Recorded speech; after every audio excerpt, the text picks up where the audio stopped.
Good day, everybody. It's Playing with Fire. A number of videos ago, I went and featured my SVT 40, and I got a lot of grief over how I've butchered and bubbaed and all the rest of the terms about it. Only problem is I take offense at that. The scope and scope mounts are removable. There's not a single hole been drilled. Nothing exterior about that.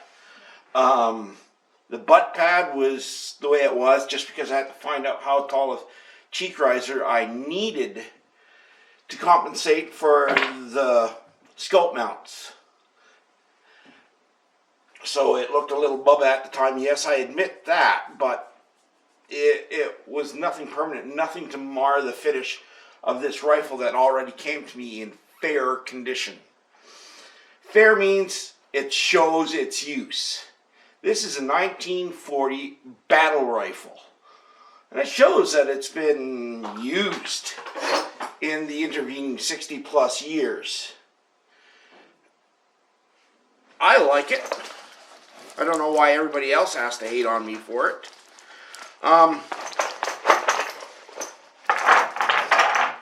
generally use 150 grain copper wash bullets from China. And I've taken these ones, I've pulled the steel core bullet out of it, and I've replaced it with a soft core bullet, soft point bullet. And that's going to be my hunting round. So I'm going to load up some rounds. I'm going to turn the camera around and have the target at 100 meters. We'll see how well it does. So what you see here is a bunch of my shooting, including my cold bore shot, and with these slightly remanufactured Chinese rounds.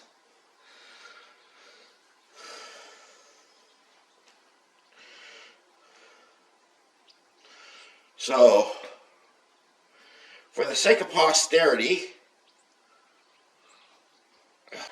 anyway, for a battle rifle, it's not doing too bad. For a scoped rifle, it's being problematic. But it's 60 years old. It was never intended to be a tack driver like a bunch of my other rifles are, like my CG63. This was intended to be a battle rifle. If it can place a hand-sized group at 100 meters over a target's mid-area, you're doing well. Modern musketry practice is to aim for smaller, tighter groups.